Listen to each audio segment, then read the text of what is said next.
Aight, let's jump into this guide to ditching your Insta account using your desktop. Get ready to kick those reels to the curb with these simple steps.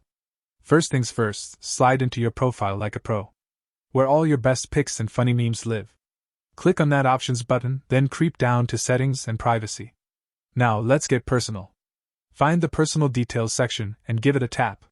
You guessed it, we're diving into this section to make our changes. Next stop, under Account Settings, hit Personal Details again. Now you'll see the Account Ownership and Controls section.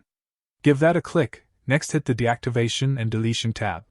Tap your account and boom! You're staring at the golden options, deactivate or delete. Hit delete once more to keep the momentum going, but wait. You gotta confirm with your password. Once that's squared away, hit continue. Now, choose your reason for hitting delete. Maybe it's the endless ads or just needing a break.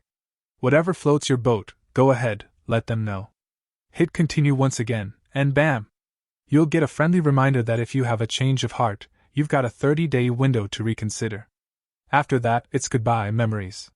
Finally, seal the deal by hitting delete account, and that's a wrap, folks.